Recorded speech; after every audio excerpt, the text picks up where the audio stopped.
Good. Okay, so let's talk about then, we'll start with the left atria. So what do we know? So let's always just talk about the anatomy first. So what anatomy do we know we have in the left atria? What views do we see it from, first of all? Okay, we always start with parasternal long axis.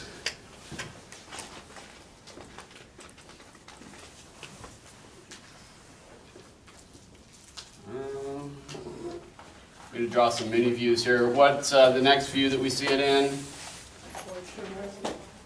Okay, before we get to the apicals though.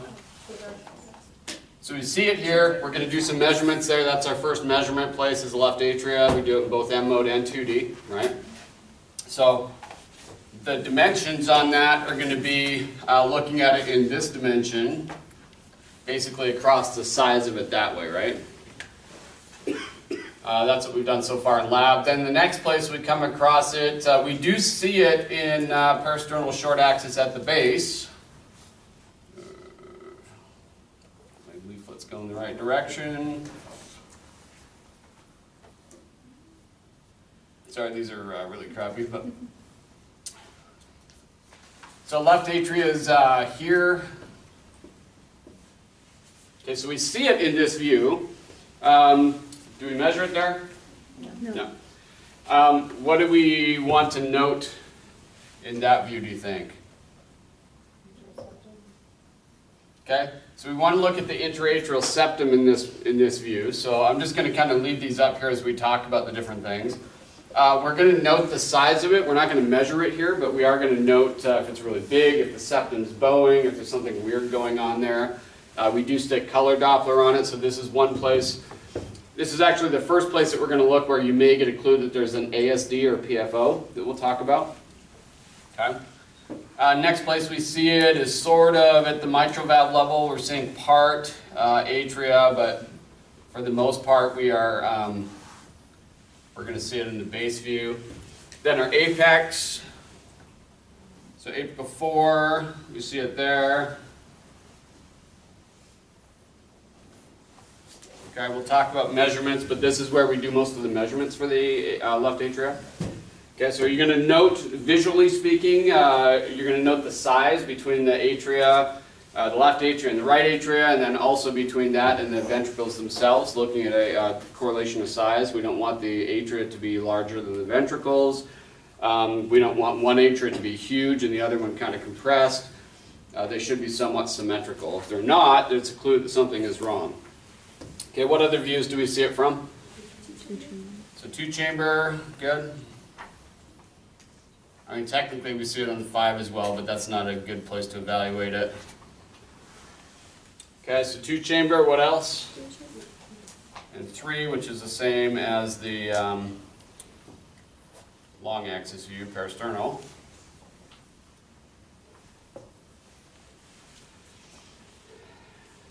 Okay, and then we can do subcostal and stuff like that. But these are the views basically that we see the left atria in. So anytime you see it, we're evaluating structure first. Look to make sure that there's nothing that's really thick. Thick walls are not normal typically on an atria. So you want thin walls, you want pliable. You're going to have kind of an ovoid shape. If it's kind of being compressed in, we want to pay attention to what's around it.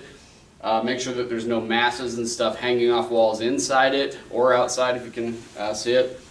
So just look at the overall structure. What anatomy do we know the left atria has? So it's got left atrial appendage, which is inferior, posterior, lateral, anterior. It's what? Kind of anterior and lateral. Okay.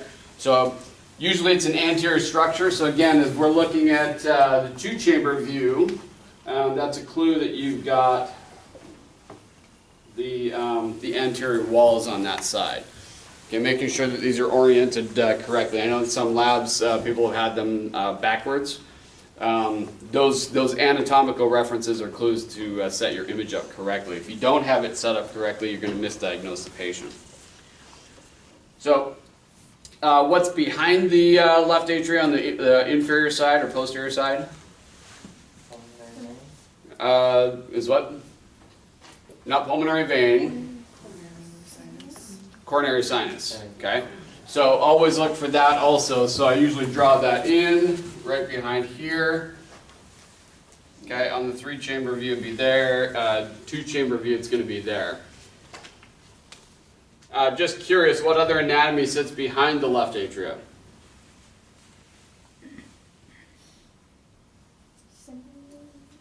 Descending thoracic aorta, so you might see that also. So depending on your view, those are kind of the anatomical references around the structure and part of it. What valve is in the left atria?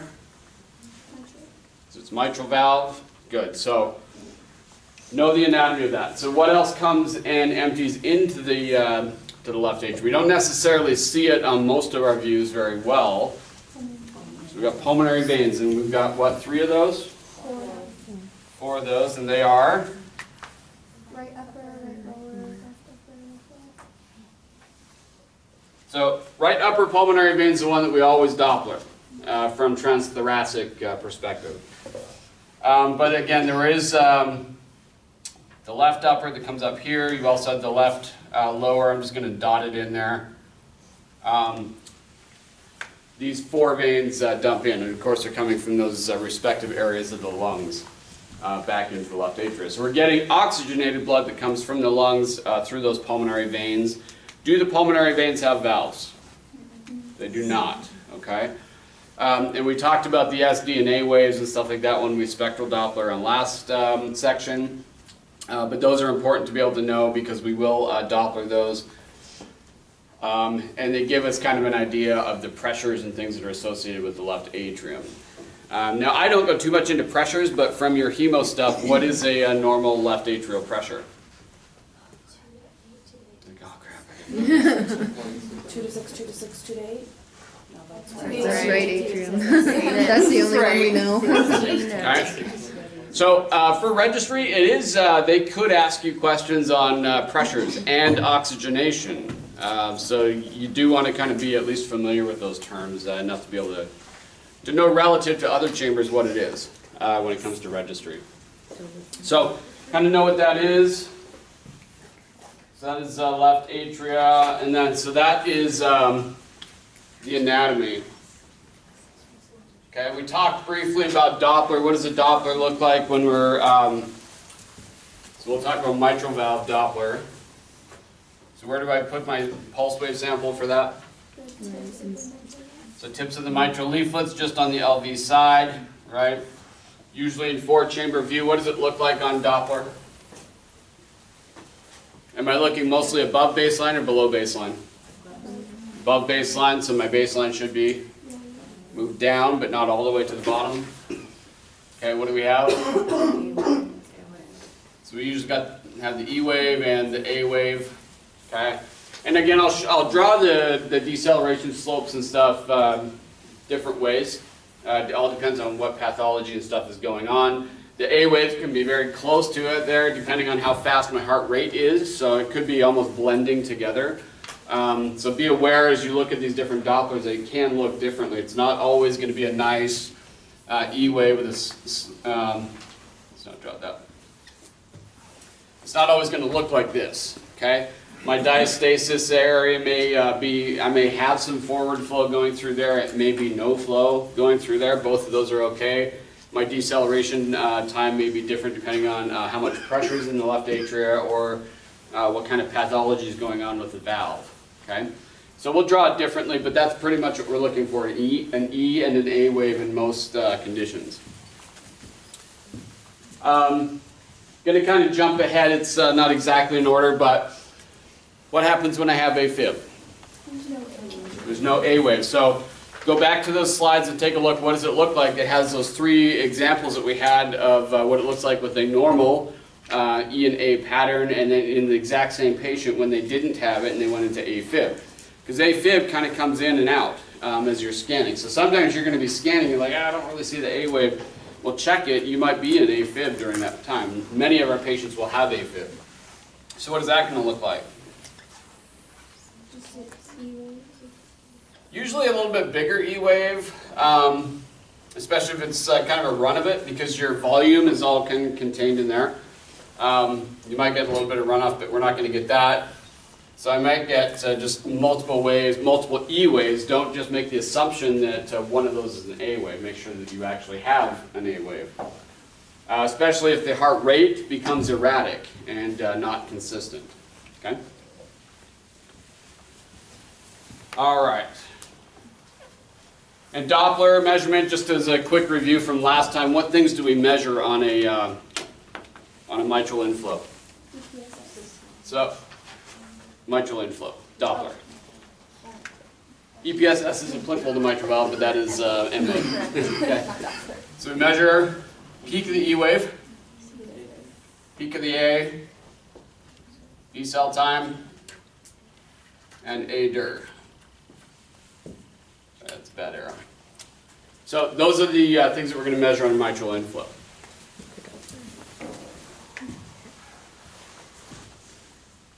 Okay, so that's kind of Doppler. So how do we evaluate the size and structure of the left atria? So what is the shape of a left atria? Think of like a nice big juicy grape, kind of an oval shape.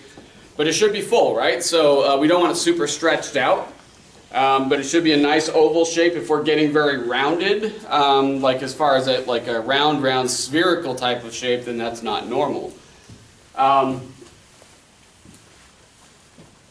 The first place that we have already measured it is in both 2D and in M mode, coming across the maximum dimension from this perspective. Again, we can redraw that here. So this is peristernal long axis.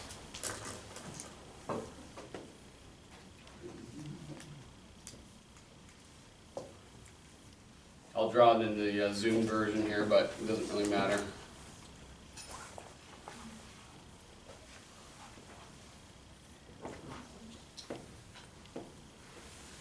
Okay, so we're looking at it across the maximum dimension this way.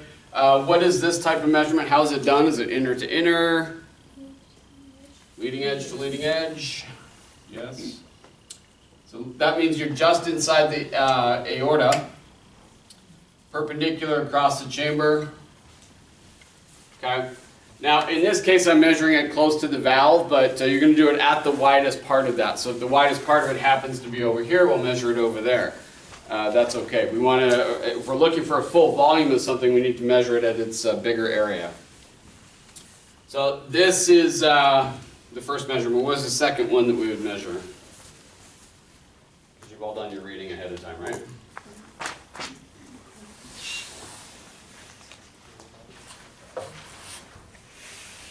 Can we do a volume? Do what? A volume? We are going to do volume, yeah. So different ways that we can measure, first of all. We can take, so classically, we used to take just linear measurements, and we'd take 3 of those, and then we'd multiply by 0.526 or something like that to calculate a whole volume. Nowadays, it's more common to actually do a volume via tracing, like a Simpsons type of a volume where we trace around the structure, get an area, and then get that in a couple of planes, okay? And then even more currently, we will actually use 3D to be able to do that in a lot more complex measurement, but we get very accurate volumes that way. So volumes are most often reported nowadays off of at least 2 planimetry type of measurements. We talked about planimetry before? Okay. So planimetry is calculating the area of a plane. So just taking that one slice, it's going to be tracing around the structure. So in this case, if we're going to do a planimetry around here, we start at the annulus. My pen is dying.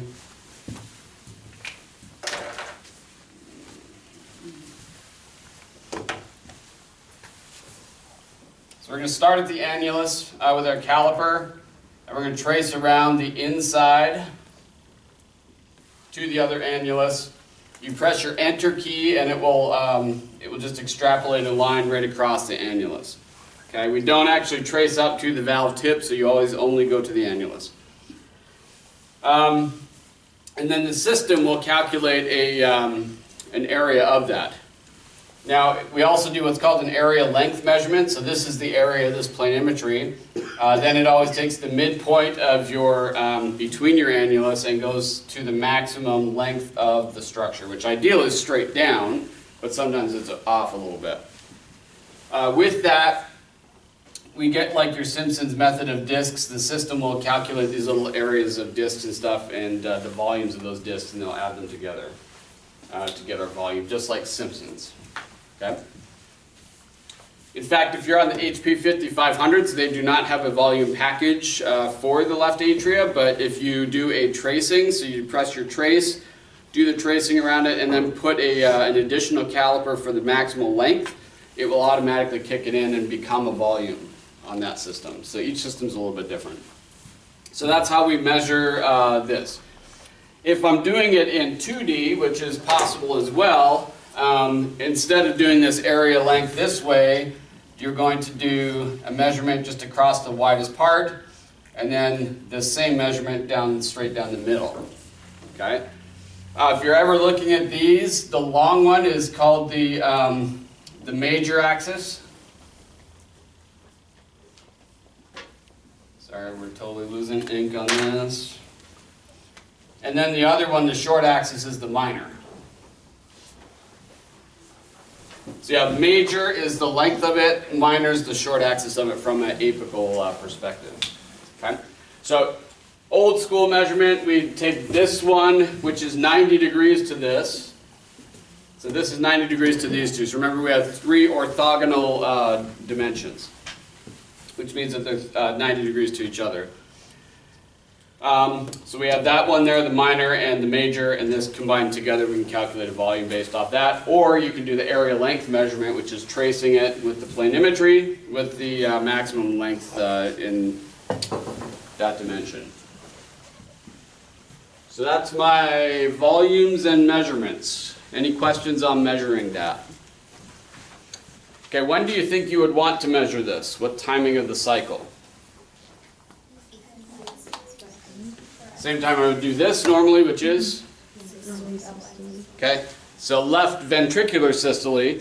So this is very end of ventricular systole when the atria is the most dilated. So when I scan, I don't necessarily line it up with the EKG all the time. It happens to line up when I do it properly, but I'm looking at the actual volume to increase and decrease.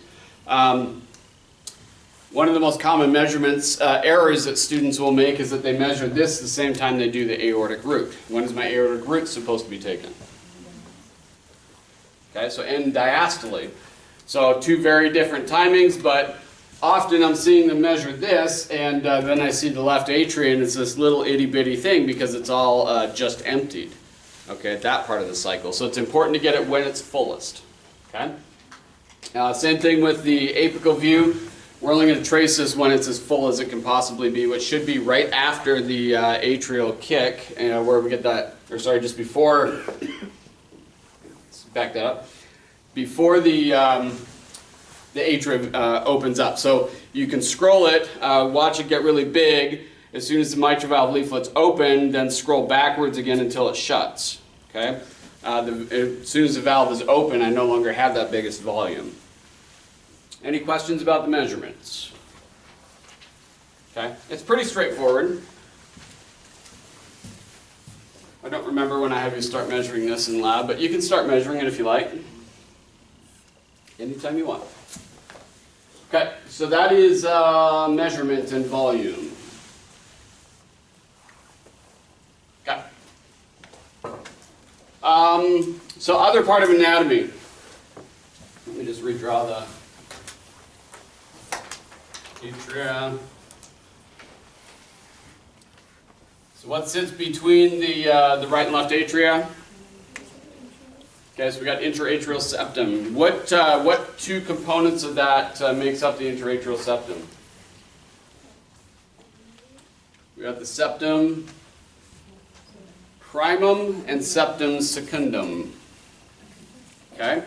So those 2 terms you definitely want to be familiar with. They are 2 layers that make up that septum. And I'm just going to kind of draw them side by side. One's a little bit thicker than the other. Okay, and then there's kind of, on the thicker membrane, there's kind of an oval shape in there. So if I'm looking at it from end on, if I'm looking straight at the septum as like a wall, we see the foramen ovale. Why do we have a foramen ovale? Fetal development, right? So as a fetus, where does the oxygenated blood come from? The lungs? No, we don't have active lungs yet because the baby's just, the baby actually does breathe fluid, the amniotic fluid. It kind of goes back and forth, but really the oxygenated blood comes from the mother, which comes through the cord and from the placenta. So that comes into the belly button. It goes to the liver. It actually bypasses the liver, so the ascending portion of the left portal vein. It goes through that, and then the bottom part of that, it actually bypasses the liver and goes right into the heart. Okay, from the heart it goes in, and we'll talk about eustachian valves and things like this, where it actually directs it right across. It doesn't need to go through the right side of the heart. It actually goes straight across into the left side of the heart. So that is normal fetal development so that the baby can get all the oxygen it needs. It doesn't need to go through the lungs at that point because the lungs are kind of redundant. They haven't expanded yet, so they're kind of just functionally developing but not working for what we need them for. So that's what the foramen ovale is, so it shunts across. After birth, what happens? Okay, we get a fairly sudden pressure change, especially when we cut off that blood supply. The baby's lungs expand. We start using the lungs now. That pressure change causes those two valves to shut together. We get a sudden increase in left atrial pressure that causes that to close, and it should stay closed. Now, we might get a remnant of a hole that's there a little bit after birth, and that's fine. They will usually close up, or at least enough that it doesn't cause any problems. I think it was about a third of the population actually has patent foramen ovales. Okay, so some of them may just be because they didn't totally close at birth. Others may be because as we get older and we get pathological conditions and we stretch out the left atria, it reopens that hole. Okay? But that's a normal anatomic structure that's there. So when you're looking at these echoes, you'll see a really thin line, particularly when we get down to subcostal views, where we evaluate it most carefully. So, interatrial septum, again, divides those two chambers. It's made up by two layers, which are called the septum primum and septum secundum. You spell Which that. one's which? Secundum. Is the For this thicker one, we purpose, don't it need doesn't to know? really matter Okay, right now. thank you. So during fetal development and stuff, we'll get into that later with pediatrics and stuff for the echo folks. For right now, just know that there's two septums that make that up, or two membranes that make that up and cause that closure. Can you spell the septum out? I can. That'll be mine. Oh, do you want me to? Other people are Okay. angry too. Okay. The primum. I assume you don't need me to spell septum? Nope. Okay.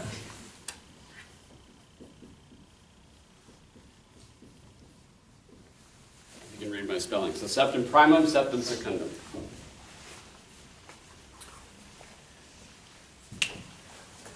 Okay, so those two layers make that up. We get that valve, should be closed normally.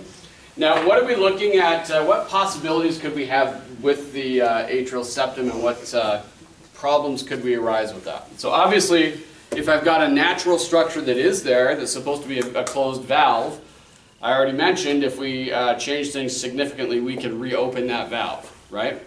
So anything that was there from fetal development, we could reopen later. Okay, so pathologically, that could become one problem, okay? What other problems do you think we can have? So congenital, so it may not have grown properly, so maybe that normal hole that's supposed to be there, maybe it didn't totally close. Another issue could be that the rest of the membrane, maybe it developed a hole in it, so we get what's called an ASD, or an atrial septal defect. Okay? And they can be varying in size in those. Now there's other things that could go on. We can get all kinds of weird shunts and tunneling and stuff like that. That's going to kind of be grouped in one thing for now. Okay? So, essentially it could be holes there. What about if we get a really, really large left atrial pressure compared to the right side? Okay, so we get bowing of the septum, so the pressure causes things to kind of push over.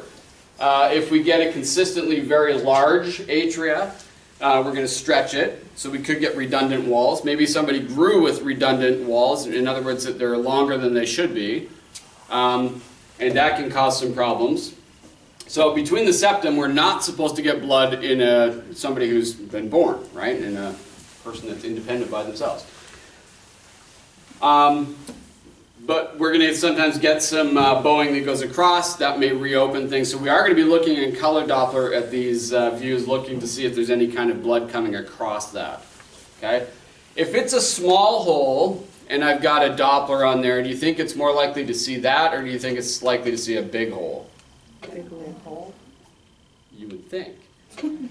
So in a small hole where I've got these big pressure differences, what happens with your garden hose when you put your thumb over it? It's high pressure, it goes super fast, right? If I was to put color Doppler on that, it's going to alias, right? So in the small holes, they alias because they've got that very high velocity going through them. If I've got it wide open, these are actually the ones that people easily miss because the blood flow is so freely going across that they don't notice that it's so big and open. Okay? So the bigger it gets, it actually gets a little bit more difficult to see on color Doppler. I scanned a couple of babies when I was working at Siemens that the techs had missed a very, very big shunt. I just happened to catch, and they happened within like 1 to 2 weeks of each other. But I saw one, a tech actually brought me in, it's like, I think there's something going on here. We looked at it more carefully. It turned out that they had a huge VSD septum, or VSD defect, ventricular septal defect, and it was a big gap. I mean, you could see the big 2D gap if you were paying attention to it. We stuck color on it, and you didn't really notice it because it was just so open that it was just freely going back and forth like normal flow. So it was actually very easy to miss. And then like within a week, week and a half, we actually saw another one in a different facility that the tech did miss. So you do have to be careful of those things. Don't just assume that the bigger it is, the easier you're going to see it, because you don't. And those are the ones you definitely want to see. Okay, so we get the stretching, we get the bowing. So it can push back and forth depending on what kind of pressures are in those atria and the differences between the pressures. Or we just get stretching. So I'm just going to draw this for fun here. So we've got our atrial septum, and we got the big one pushing out there. Which side has greater pressure? The smaller side. Which side has greater pressure? Left side. Okay, the side that's pushing it out, right? Because the pressure is pushing that wall. So if I draw that, so in this case, it's left atria has a greater pressure, and then if I drew it the other way, that would be an indication that the right side has bigger pressures. We'll get back to that as we talk about pressure and volume overload situations in the ventricles. But the same kind of thing is happening here. The more stretching that happens, the more likely I reopen a PFO, or patent foramen ovale. Okay? If it's a normal size, then I might be just talking about a regular atrial septal defect. But on an older patient who's gone through a lot of stuff, they got super big chambers, it's more likely because they stretched it out again that reopened that valve. So if I do get a bowing, how do we measure that and quantify that? So we draw a plane from the top to the bottom where that plane should be-ish. It can vary a little bit. It's going to go on either side of that a little bit. That's okay. If it goes more than 10 millimeters out of that plane, then I've got a pretty significant septal bowing. And if it does go beyond 10 millimeters, I'm definitely highly concerned about a reopened PFO. Is that what's called, what you're referring to as an aneurysm in your PowerPoint? Yes, it would be an aneurysm. So an aneurysm is just a stretching of that material. If we're talking about an artery, it's just the aneurysm, the wall has stretched out beyond a certain level. And it's more likely if I do have an aneurysmal septum that I am going to have a reopened PFO. All right, any questions about that? Okay. One other thing, since we're in this view here and kind of talking about septums, is I think I've mentioned this before, but if I haven't, I just want to mention it again. So when I look at the orientation in the 4-chamber view of my tricuspid valve insertion versus mitral valve. The tricuspid valve sits a little bit closer to the ventricular apex, so it should sit up a little bit higher on our image, which is actually lower anatomically, than the mitral valve does. There should be up to 7 millimeters we can have between that. If not, we actually have a congenital type of an abnormality. Just FYI.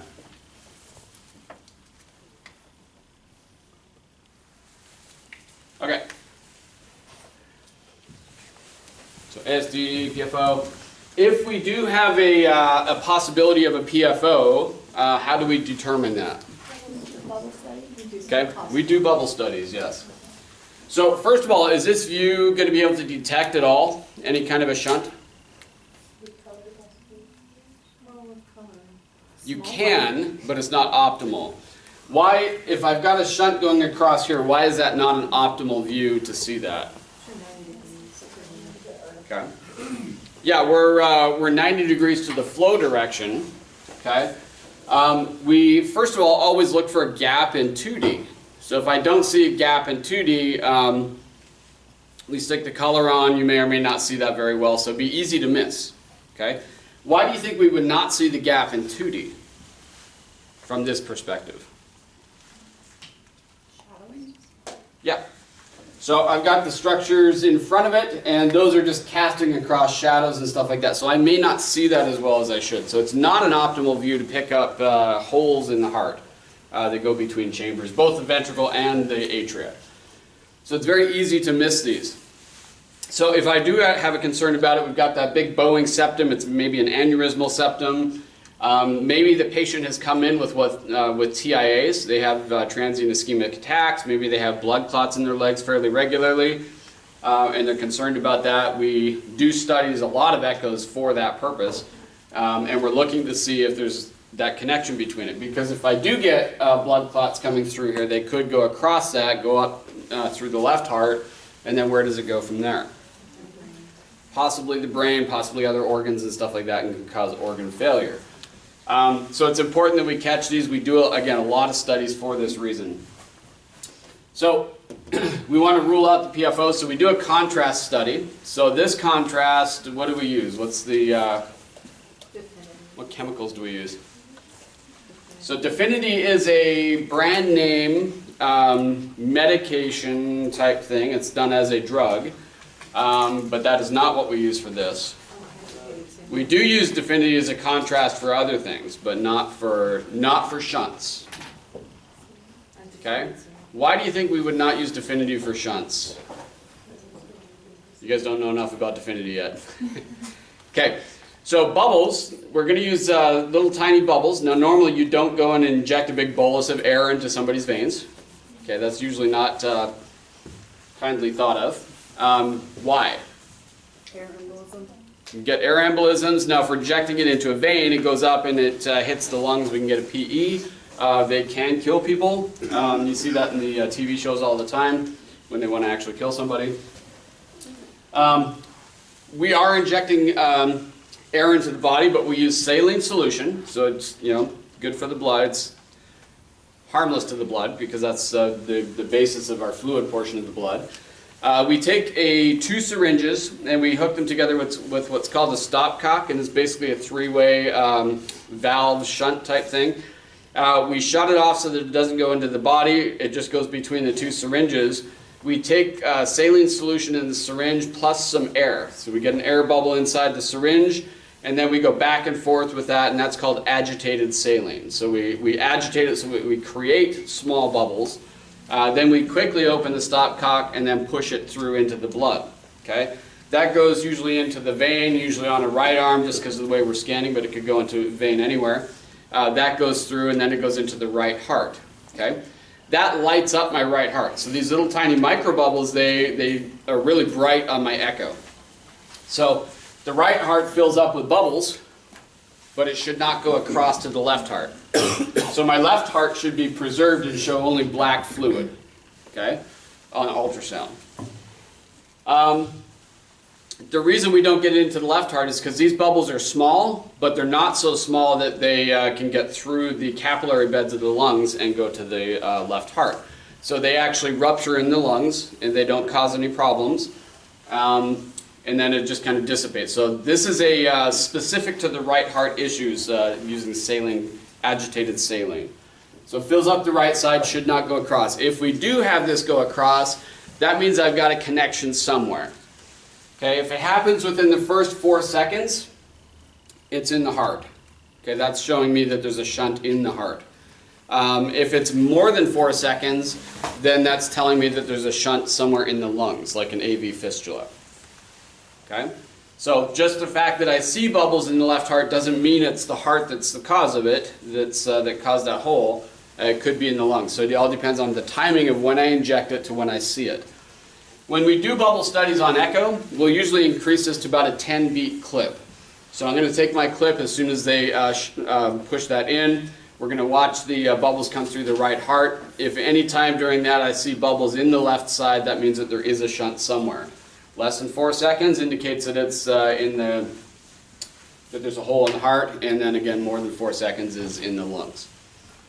So that's important. So we do those agitated saline contrast studies for that purpose. Okay. The reason we don't do DEFINITY is smaller microbubbles. They're on the order of about 5 microns in size or less, which means that they can easily pass through the capillary bed. It fills up both the left and the right side. We can't tell the difference on that, so that's why we don't use that kind of contrast for shunts. Is there any relation between 4 seconds and heart rate, though? So if somebody has a slower heart rate, would it send past the 4 seconds, or is it just 4 seconds? That could be. That could be. So it is driven by pressure also, and when we do these studies, we'll also have the patient do a Valsalva maneuver. If there is a real concern of a shunt, transthoracic echo is not super good at it. We're not always going to see the direct hole because these holes can be very tiny. And then as I do the Valsalva maneuver, that's a quick sudden change in pressure. And that actually forces bubbles to go across sometimes if there is a shunt. So that's our additional maneuver if we think that there is a shunt there but can't see it. We have them do Valsalva, and sometimes then you'll see the bubbles go across. Okay? Opposite of that, so if I've got bubbles in the right side here, do you think they're naturally going to go over to the left side if that is open? If it's big, yes, they will. If it's a small hole and we have to get them to Valsalva, what are we doing? We are increasing the right atrial pressure, which forces them to go across this way. If I didn't increase that pressure, where would the bubbles, or where would the blood normally be going if there is a shunt? Okay, so normally my left atria is higher pressure and it would normally be pressing that direction. Okay? So that's why we do the Valsalvas, to increase that right atrial pressure to get the bubbles to actually move across. I could have a shunt here, and if we didn't do Valsalva properly, we could still miss it. Okay? So when you say shunt, you're just referring to like the whole... The hole. Yeah, so shunting, it's going from one place, it's going from the right atrium into the left atrium, or from the left atrium into the right atrium, based on pressure. So the shunt is just, think of it like a short circuit on an electrical system. It's not supposed to go in that direction. It kind of jumps the gap and goes over where it's not supposed to. That's what the shunts are. When we talk about shunts like in the aorta, where I talked about zooming up on the aortic valve, we do look for shunts there also. Those are ventricular shunts in that case, but those are the kind of things we're looking for. All right, so that is contrast. Any questions about that? Okay, so when again do I want to use contrast? If I suspect there's a shunt, what would make me suspect that there's a shunt? Okay, if I see the color, that's obviously going to make me concerned. What if we don't see the color? Would the patient be symptomatic? Would they? They could have symptoms. They could have some stuff going on that way. What about the septum? We talked about it. If it's big and stretched and is bowing a lot, that's going to make me concerned. Okay, if the atria is really large, that's going to make me concerned. Obviously, if I see a big 2D gap, it's going to make me concerned. So all those things, or they may just come in with like TIAs as a possibility. Can somebody live with a shunt and be just fine? Yes. Yeah. Okay, if the pressures haven't gone all out of whack and my blood oxygenation is good and stuff like that, we're not super concerned about it. So, again, about a third of the population has an open PFO and doesn't know, well, some know about it, some don't know about it.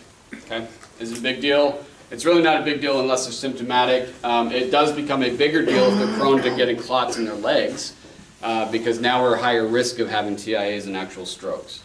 Okay. With those shunts, we're thinking usually of a direct hole that goes across, but as I start to stretch, because we have two membranes, so we've got the thicker membrane, and then we've got a thinner membrane that kind of covers, okay? Maybe that blood finds its way across, not directly, but it will kind of tunnel through between those membranes, so we can get that as well. So you may actually see kind of a tunneling of aliasing going across. Okay? So looking at these is really important. So obviously we talked about not being able to see it super well if we're looking from the top down this way along that axis of the septum. So where would we see it better? So another place we see the interatrial septum is here, but that's still a pretty parallel view to that, so I may not see it very well either. But when I get subcostal is our best views because it's almost laid out flat, and then any shunts would be coming straight at my transducer. So subcostal views are the best views for determining interatrial shunts. So if you were to put your Doppler on that tunneling segment, what would the waveform look like? When it goes across, I'm just going to see flow. I mean, if I'm coming from here and it's going as I drew it across here from this side to this side, it's going to go away from me. So it's just going to be like a bunch of flow all of a sudden, then it goes away, depending on the part of the cardiac cycle. So I'm basically going to see, relative to my transducer, I'm going to see some forward flow and then it stops, forward flow and then it stops. And we do Doppler those when we can see them. Okay? If I'm seeing it from this view, I'm going to be sampling the Doppler in this area where it's coming to and from my transducer, but more likely I'm going to hit it from subcostal. So you wouldn't get like to and fro flow like you would like in a pseudo? No, it's not going to go to fro like a pseudo. You are going to, I mean, you might see some artifactual reverse flow, but we're just mostly looking at forward flow. Whatever direction that forward is relative to my transducer. Okay, and then the last thing I want to talk about on the interatrial septum is sometimes we get fatty infiltration. You can get masses. We're going to cover masses next quarter in more detail. But, so you know how when we all gain weight, because this is America, we all gain weight, there's certain areas of your skin that doesn't really increase. It's like if you go to the wrists, for example, if somebody significantly gains weight, or gets a lot of fluid collection. At the wrist, there's kind of this area that the skin always comes down and is always normal thickness at that spot, okay? Think of the interatrial septum this way as well. So this thin membrane that goes across the foramen ovale, it does not get infiltrated with fatty tissue. So we get what's called a dumbbell appearance if we get this lipomatous infiltration. So that's what it's called. Lipomatous infiltration is fatty tissue that gets infiltrated into that septal tissue. And what we'll get is a great big thick echogenic type of septum. It's going to be super echogenic on my echo, and then I just get this thin wall in between that. So that's looking at it from end on. If I was to see it here, I'd see a big thick septum, nice and echogenic. And just a thin line across there. From this view, that would be hard to appreciate. From subcostal view, when I've got it laid on its side, you'll see it like this. Big, thick walls with a single thin membrane. So this is what they call dumbbell shape. You guys know what dumbbells are? Okay, some people do. We're starting to get to that age. Dumbbells are old weights and stuff like back in the movies, those great big heavy dumbbell weights. They're usually a big ball, and then they've got the bar in between it. So they call this the dumbbell view. If I see a dumbbell shaped to my septum, it's likely that we have fatty infiltration. The alternative to that is we might have metastatic cancer. That's great. So fatty tissue on ultrasound typically shows up as very echogenic. So these will be very bright, thick walls with a very thin